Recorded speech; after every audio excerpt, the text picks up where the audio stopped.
یہ آیت یاد رکھیں، جتنی بدعتیں ہیں تو سب اسی میں داخل ہیں. تو چھوڑ دو ان بدعتوں کو میرے بھائی. سیدھا سیدھا صاف ستھرا ملت بیضاء جو اللہ اس کے رسول نے ہمیں دیا ہے، صاف ستھرا دین. یہ حلوے مانڈے اور یہ محرم میں جو کچھ ہو رہا ہے، جو کر رہے ہیں ان کو کرنے دو، چھیڑو نہیں. لیکن جب ہم سے کوئی پوچھے کہ کیوں نہیں کر رہے، ہم کہیں گے بھائی ہم کس کو مانتے ہیں؟ صحابہ کو. صحابہ نے نہیں کیا، ہم بھی نہیں کریں. یہاں بعض لوگ دلیل دیتے ہیں کہ صحابہ نے تو مدرسے بھی نہیں بنائے، صحابہ کے ہاں تو بخاری کا گھنٹہ بھی نہیں ہوتا تھا، ترمذی کا گھنٹہ بھی نہیں ہوتا تھا، ہدایہ کے پیریڈ بھی نہیں ہوتے تھے. صحابہ جو ایمان لائے تھے، جن میں حضرت ابو ہریرہ، عبداللہ بن مسعود، سیدنا ابو بکر، سیدنا عمر، حضرت عثمان، حضرت علی، عبد الرحمن ابن عوف، بہت سارے صحابہ تھے. انس ابن مالک جو مشہور صحابہ ہیں، حضرت ابو دردہ. مشرکین کو اپنے دولت پہ، اپنی سرداری پہ اور اپنی ذہانت پہ بہت زیادہ ناز تھا کہ ہم ذہین لوگ ہیں، ہم قوم کے بڑے لوگ ہیں، اور ایمان لانے والے ابن مسعود جیسے، ابو ہریرہ جیسے غریب اور مسکین. تو وہ تکبر میں کہا کرتے تھے کہ اگر اسلام کوئی خیر کی چیز ہوتا تو یہ غریب غربا قسم کے لوگ تھوڑی پہل کرتے. خیر کی طرف جو مائنڈ جاتا ہے وہ کس کا پہلے جائے گا؟ ہمارا مائنڈ. یہ لوگ گئے ہیں، اس کا مطلب یہ کوئی خیر کی چیز. جملہ مکمل کیا کریں بھائی جان، یہ کوئی خیر کی چیز نہیں ہے. آپ کیا مشرکین کے اس نظریے سے متفق ہو؟ بولو. 100% نہیں. ہم الٹا کرتے ہیں اس جملے کو جو مشرکین نے کہا تھا. ہم کہتے ہیں لو کان خیرن، کوئی اگر خیر کی چیز ہوگی، لسبقونا، لام تاکید کا ہے. وہ کہتے تھے ما سبقو، وہ ہم پہ سبقت نہیں کریں گے. ما کا معنی نہیں. ہم کہتے ہیں لسبقونا الیہ، وہ یقیناً ہم پہ پہل کریں گے. اس سے بدعت کا پورا دروازہ ہمیشہ کے لیے بند ہو گیا. کوئی خیر کا کام ہے صحابہ نے نہیں کیا، اٹ مینز وہ خیر کا کام نہیں ہے. ہمارا نظریہ مشرکین والا نہیں ہے. مشرکین کہتے تھے خیر کا کام ہوتا تو ہم کرتے، یہ تھوڑی ہم سے پہل کرتے. ہم اس کلام کو مانتے ہیں کیا؟ نہیں مانتے. ہم اس کو الٹا کرتے ہیں. ہم کہتے ہیں خیر کا کام ہوگا ہم بعد میں کرتے، پہلے کس نے کیا ہوتا؟ صحابہ نے کیا ہوتا. سمجھتے ہو کہ نہیں سمجھتے ہو؟ تبھی میں بار بار کہتا ہوں قرآن و سنت کی وہ تشریح جو صحابہ نے جس پر عمل نہیں کیا، اس کا مطلب وہ خیر نہیں ہے، وہ آپ کی اپنی تشریح ہے جو آپ امت پہ تھوپ رہے ہو. شب برات میں دیکھ لو نا کیا ڈرامے بازیاں ہوتی ہیں. قبرستان والی حدیث پیش کی جاتی ہے شب برات کے بارے میں. سارے خطیب حدیثیں پیش کر رہے ہوتے ہیں کہ نبی صلی اللہ علیہ وسلم 15 شعبان کو قبرستان گئے ہیں. تو ہم بھی 15 شعبان کو کہاں جائیں گے بھائی؟ قبرستان. ہم کہتے ہیں حدیث ضعیف ہے، کہتے ہیں نہیں بھائی تمہیں تو جو حدیث تمہارے خلاف جائے وہ ضعیف ہو جاتی ہے. لو بھیا.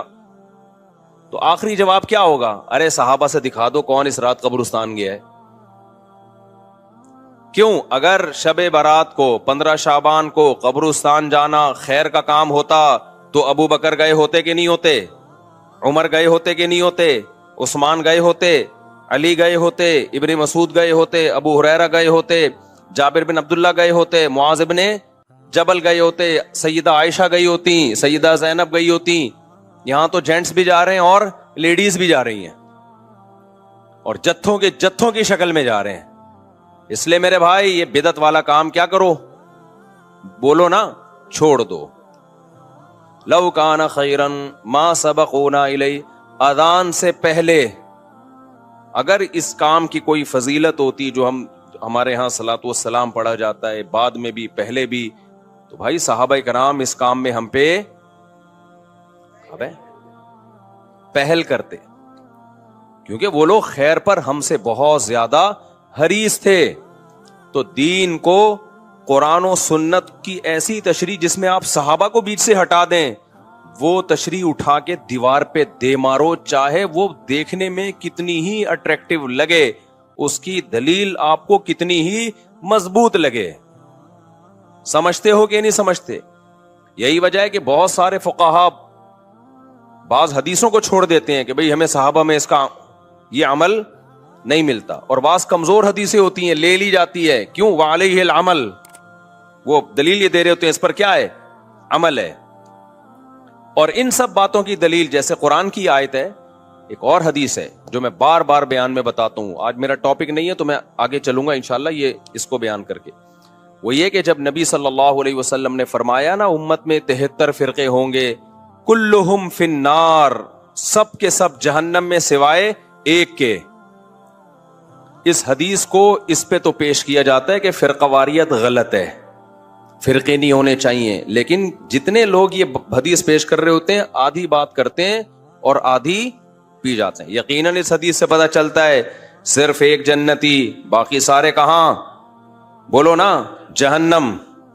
واقعی فرقے غلط ہیں، فرقے نہیں ہونے چاہیے. لیکن پوری بات تو پوچھو بھائی، سارے فرقے جہنمی ہیں؟ سارے جہنم میں؟ نبی نے فرمایا ایک ان میں سے کیا ہوگا؟ بولو نا، وہ جنت میں ہوگا. وہ بھی تو فرقہ ہی ہوگا، وہ بھی تو ایک کانسیپٹ ہی ہوگا، وہ بھی تو ایک نظریہ ہی ہوگا. اگلا سوال صحابہ نے پوچھا، یا رسول اللہ کون سا فرقہ جنت میں جائے گا؟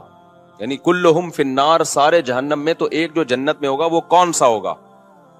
تو نبی نے جو علامت بتائی ہے اس کو خوب غور سے سنو. بار بار بتاتا ہوں، نبی یہ نہیں فرمایا کہ جو قرآن پہ چلے گا، کیونکہ ہر فرقہ اپنی نسبت کس کی طرف کرتا ہے؟ بھئی ہم تو قرآن کو تو سب مانتے ہیں، کیونکہ وہ مسلمانوں کے اندر فرقے ہوں گے نا، اسلام کی طرف نسبت کریں گے اپنی. تو قرآن تو بیسک ہے نا. کوئی فرقہ ایسا ہو سکتا ہے کہ میں مسلمانوں کا ایک فرقہ ہوں اور میں برحق ہوں؟ کیا بھئی ہے تو دلائل کہاں سے لیتا ہے؟ میں تورات سے دلائل لیتا ہوں.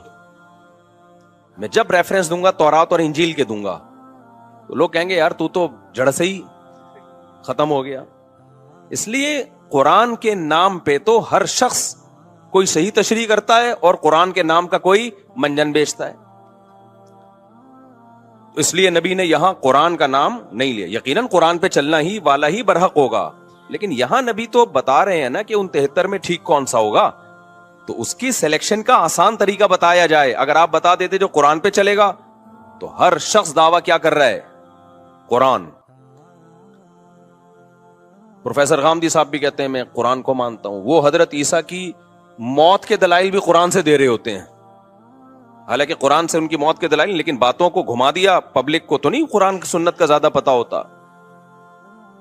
تو نبی نے کیا فرمایا؟ یہ بھی نہیں فرمایا کہ جو حدیث پہ چلے گا، اس لیے کہ بہت سے لوگ اپنی نسبت کہاں کر دیتے ہیں؟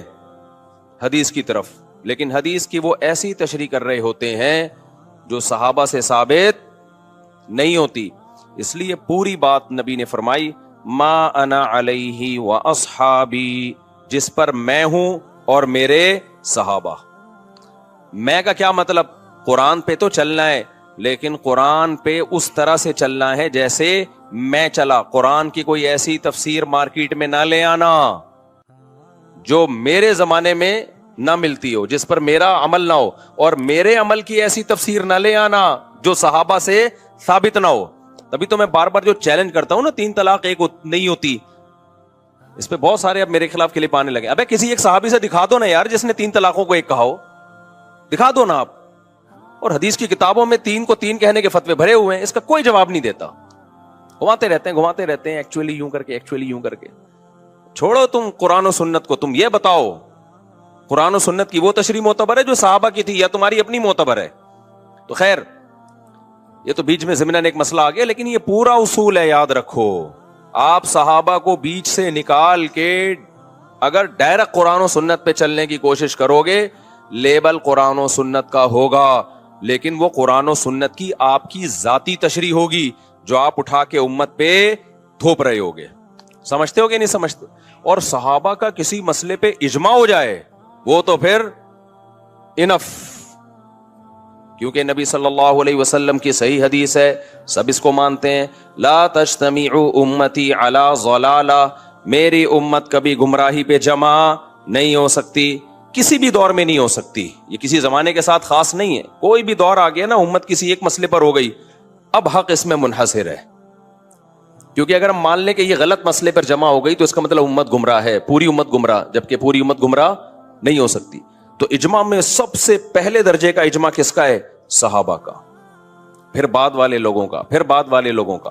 اور اجماع کی بھی 2 قسمیں یاد رکھو، ایک اجماع تو وہ ہے کہ بہت سارے صحابہ سے ایک عمل تواتر کے ساتھ. ایک یہ ہے جس کو اجماع سکوتی کہتے ہیں, صحابہ نے کسی نے بھرے مجمع میں ایک عمل کیا اور کسی نے ان پر اعتراض نہیں کیا, یہ بھی اجماع ہے.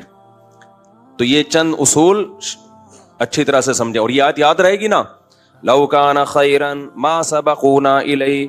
مشرکین کہتے تھے کہ اگر اسلام خیر کا کام ہوتا تو صحابہ ہم سے پہل نہ کرتے. ہم کیا کہتے ہیں بھائی, کوئی بھی خیر کا کام ہوگا تو ہم سے پہلے صحابہ نے کیا ہوگا. تبھی ہم کہتے ہیں بھائی مردوں کے ایصال ثواب کے لیے اجتماعی قرآن خوانیاں مت کیا کرو. حضرت ابو بکر کا انتقال ہوا, کبھی دیکھا حضرت عمر نے تمبو لگایا, دیگیں پکائیں اور سارے صحابہ کو بلایا, چل بھائی تو پہلا پارا, تو دوسرا پالا, تو تیسرا پارا. کبھی دیکھا آپ نے کسی نے؟ کوئی ضعیف روایت ہے اس بارے میں؟ کوئی دیگوں کے ڈھکن کہیں نہیں ملا ہوگا نا آپ کو. یا اس زمانے میں دیگیں نہیں ہوتی تو کچھ تو ہوتا تھا نا, کسی میں تو کچھ پکتا ہوگا. حضرت علی کی شہادت ہوئی, سیدنا عثمان کی شہادت ہوئی, کوئی برسی ہوئی؟ بولو نا کیا ہو گیا بھائی جان, چپ کیوں بیٹھے ہو؟ کوئی برسی ہمیں ملتی ہے صحابہ کے دور میں کہ فلانے کی حضرت عمر کی برسی منائی ہو, یا حضرت عثمان کی منائی ہو, یا کسی نے کسی کی ابا کی منائی ہو, اماں کی منائی ہو. یادگار کے لیے تصویریں رکھنا بزرگوں کی گھر میں. آج لوگوں نے اپنے پیر صاحب کی تصویر لٹکائی بھی ہوتی ہے. سب سے بڑے پیر تو محمد صلی اللہ علیہ وسلم تھے, اور تصویر سازی کا فن اس وقت عروج پر تھا. اس کے باوجود ہمیں نبی کی کوئی تصویر صحابہ سے نہیں ملتی. اس سے پتہ چلتا ہے عقیدت کے لیے گھروں میں تصویر لٹکانا حرام اور ناجائز ہے. نبی نے صحابہ کی ایسی ٹریننگ کی تھی تصویر کے بارے میں, ایسی تربیت کی تھی کہ نبی سے بے پناہ محبت کے باوجود بھی کسی صحابی نے یہ جرات نہیں کی. یہ جتنی تصویریں آتی ہیں نا مسلم ہیروز کی, فرضی ہوتی ہیں. مسلمان کبھی نہیں تصویر بناتے تھے. صرف ایک محمد ابن قاسم ایسا ہے لیڈر جس کی تصویر کے بارے میں مورخین کہتے ہیں اوریجنل تصویر ہے. داڑھی اس کی پوری تھی, لیکن اگر تصویر میں داڑھی کم آ رہی ہے تو غلط ہے. وہ کیوں ہے؟ اس کی وجہ ہم نے کتابوں میں پڑھی ہے. وجہ یہ ہے کہ محمد ابن قاسم جب ہندوستان سندھ کے راستے سے آیا نا, یہاں تو ہندو رہتے تھے, تو اس نے یہاں اتنا انصاف دیا لوگوں کو, اور لوگوں کے ساتھ ایسا اچھا سلوک کیا محمد بن قاسم نے, کیونکہ مسلم فاتح بن کے آیا تھا. یہاں پہلے ہندوؤں کے کوئی بہت ظالم قسم کے لوگ ہوتے تھے, تو ہندوؤں کو اس سے عقیدت ہو گئی, اور ہندوؤں کو جس سے عقیدت ہو نا اس کو بھگوان بنا لیتے ہیں. وہ یہ ہمیشہ سے چلا آ رہا ہے. تو جب محمد بن قاسم واپس گیا ہے نا, ہندوؤں نے اس کی تصویریں بنا کے پوجنا شروع کر دیا اس کو. اس وجہ سے ہندوستان کی تاریخ میں کس کی تصویریں باقی رہ گئیں؟ محمد بن قاسم کی. ظاہر ہے اس میں تبدیلی آئی ہوگی, میں نہیں کہہ رہا ایگزیکٹ وہی ہے, لیکن ہمیں محمد بن قاسم کی ہندوستان میں تصویریں ملتی ہیں. وجہ اس کی ہے کہ ہندوؤں کے ساتھ اس نے اتنا اچھا سلوک کیا, اتنا اچھا سلوک کیا. یہ تو اب تاریخ کو نا مسخ کیا جا رہا ہے ایک پروپیگنڈے کے تحت. محمد بن قاسم کو ڈاکو بنا کے پیش کیا جا رہا ہے, اور اس کو ظالم بنا کے پیش کیا جا رہا ہے. اب تاریخ کیا ہو رہی ہے؟ مسخ, چینج, تاکہ جو مسلم ہیروز تھے جن کے دنیا میں بڑے کارنامے, اور اس میں ہمارے کچھ مسلم اسکالر بھی ہیں جو لیبل اسلام کا لگاتے ہیں, کام سارا وہی کر رہے ہیں جو سیکولر لوگوں کا کام ہے. سمجھتے ہو کہ نہیں سمجھتے ہو؟ تو اس سے بھی پتا چلتا ہے بھائی گھروں میں بزرگوں کی, باپ دادا کی تصویریں بولو مت لگائے کرو. اس سے بھی ہمیں پتا چلتا ہے کہ اگر میرے بھائی 12 ربیع الاول منانا, میں اسی سٹائل میں کہوں گا نا جس سٹائل میں تقریریں ہوتی ہیں 12 ربیع الاول, اگر 12 ربیع الاول کا حلوے مانڈے اور اس میں جو کچھ ہو رہا ہے, یہی ہو رہا ہے نا, ناچ رہے ہیں, گا رہے ہیں اور حلوے مانڈے بانٹ رہے ہیں, اگر یہ خیر کا کام ہوتا تو صحابہ نے ہم سے پہلے کیا ہوتا. پوری اسلامی تاریخ اٹھا کے دیکھ لو, صحابہ, تابعین, تبع تابعین, چاروں ائمہ, مجتہدین, امام بخاری, امام مسلم, امام ابو داؤد, جتنے محدثین فقہا گزرے ہیں, کہیں بھی ہمیں اس کا 12 ربیع الاول ان کی زندگی میں آیا اور کچھ بھی انہوں نے کیا ہو اس کا بھی ثبوت نہیں ملتا. کچھ بھی نہیں. ان کی زندگی میں جو حیثیت 11 تاریخ کی تھی وہی کیسی تھی؟ وہی 12 کی تھی, اور وہی 13 کی تھی. فقہی کتابوں میں جو اسلامک لا لکھا ہوتا ہے نا صدیوں سے, اس میں 12 تاریخ کا کوئی ایک حکم بھی الگ سے بیان نہیں کیا گیا کہ اس دن یہ کرنا زیادہ ثواب. حتیٰ کہ اس دن درود شریف کثرت سے پڑھنا بھی زیادہ ثواب نہیں ہے, عام دنوں کے جیسے ثواب ہے. جمعے کے بارے میں آتا ہے حدیث میں کہ درود شریف پڑھنے کا ثواب، صحیح حدیث صحیح ہے. ابے جمعے کے بارے میں آتا ہے کہ درود شریف پڑھنے کا ثواب جمعے کے دن عام دنوں سے زیادہ، جبکہ نبی کی پیدائش کا دن جمعہ تھا یا پیر تھا؟ پیر. لیکن ثواب کس دن زیادہ رکھا؟ جمعے کا. اسی وجہ سے ہم نے بہت سارے علماء کو دیکھا ہے جمعے کے دن عصر سے مغرب تک درود ہی پڑھتے ہیں، وہ درود شریف پڑھتے ہیں وہ، یا اور کسی بھی ٹائم پہ درود شریف کی کثرت کرتے ہیں. تو حالانکہ پیدائش کس دن ہوئی ہے نبی کی؟ پیر کے دن ہوئی ہے. پیر کے دن آپ نے نہیں فرمایا کہ درود شریف کا ثواب زیادہ ملتا ہے. تو میرے بھائی اپنے آپ کو پابند کرو قرآن و سنت کی وہ تشریح جو صحابہ. تو 12 ربیع الاول کے حلوے مانڈے ہمیں کہیں بھی نہیں ملتے، اور نہ یہ عرس قوالی. صحابہ کے دور کے کسی مشہور قوال کا نام تو بتاؤ ہے بھائی، کوئی صحابہ کے دور میں کوئی بہت مشہور قوال ہو جن کی قوالی سننے کے لیے صحابہ کرام جایا کرتے. کوئی عرس ہوا صحابی کے دور میں ہے بھائی؟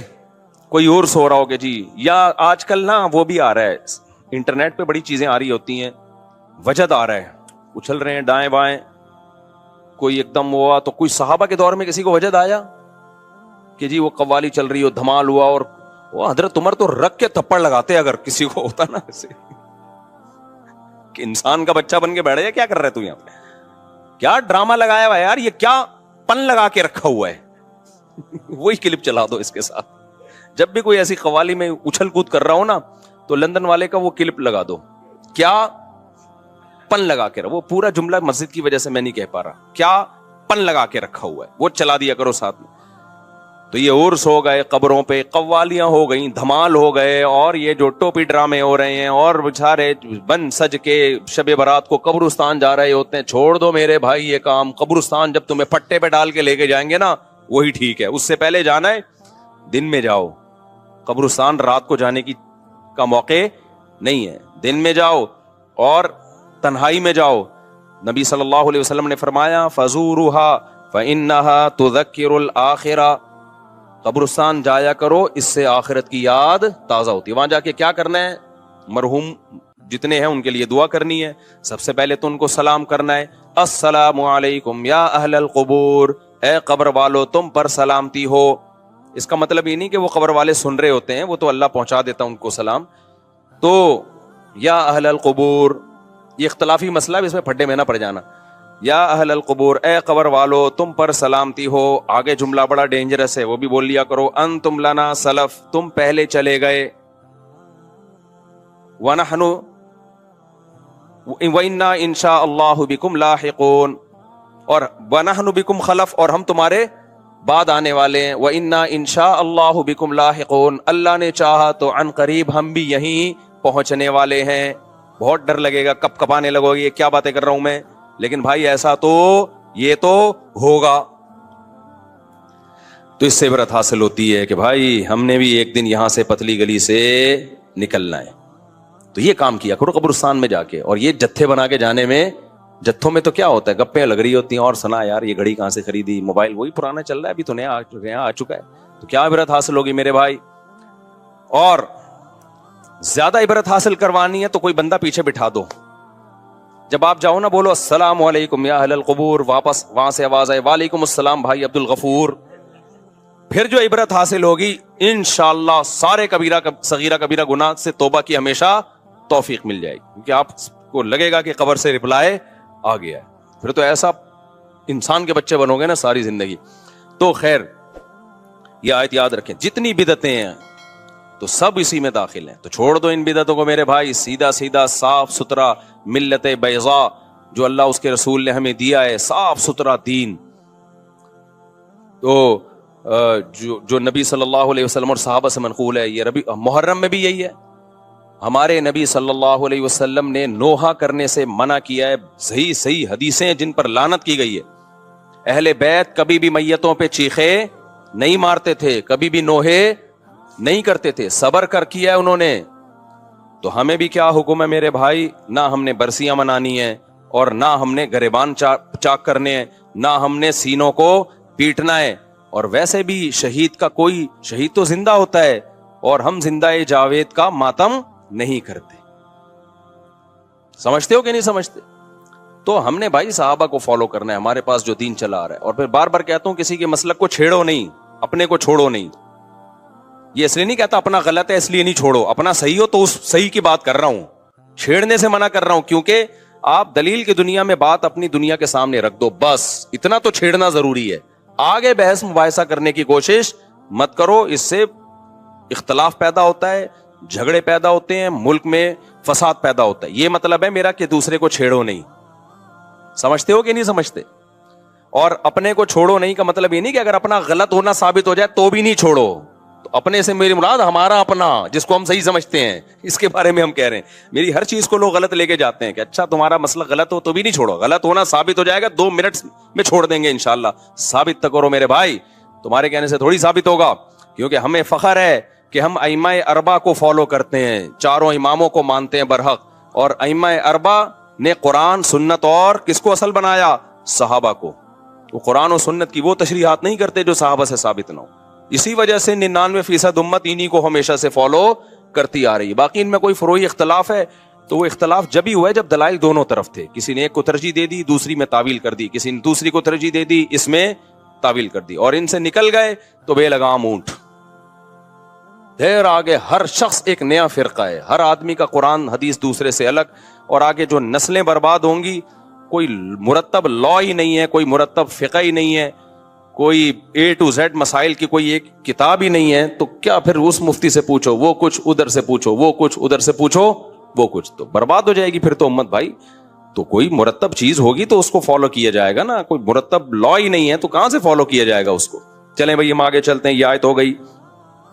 تو خلاصہ کیا نکلا بھائی؟ یہ حلوے مانڈے اور یہ محرم میں جو کچھ ہو رہا ہے، جو کر رہے ہیں ان کو کرنے دو، چھیڑو نہیں. لیکن جب ہم سے کوئی پوچھے کہ کیوں نہیں کر رہے، ہم کہیں گے بھائی ہم کس کو مانتے ہیں؟ صحابہ کو. صحابہ نے نہیں کیا، ہم بھی نہیں کریں. یہاں بعض لوگ دلیل دیتے ہیں کہ صحابہ نے تو مدرسے بھی نہیں بنائے، صحابہ کے ہاں تو بخاری کا گھنٹہ بھی نہیں ہوتا تھا، ترمذی کا گھنٹہ بھی نہیں ہوتا تھا، ہدایہ کے پیریڈ بھی نہیں ہوتے تھے. وہ بھائی جان کچھ چیزوں کا تعلق مینجمنٹ سے ہوتا ہے، سمجھتے ہو؟ مدرسہ صحابہ کے ہاں بھی تھا، اصحاب صفہ مدرسہ تھا نا. تو نظم کسی چیز کا بنانا، اس میں ثبوت کی ضرورت نہیں ہوتی، وہ ہر شخص کا اپنا نظم، ہر مدرسے کا اپنا نظم ہوتا ہے. سمجھ رہے ہو؟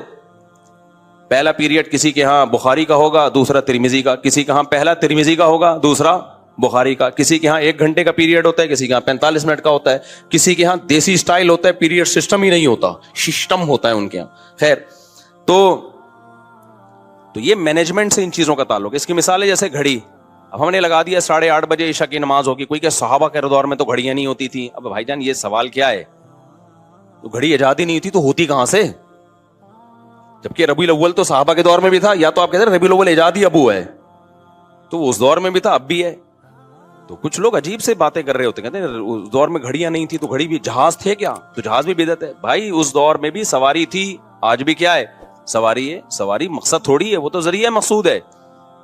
تو نبی کے دور میں جہاز ہوتے تو آپ بھی جہاز میں ہی سفر کرتے.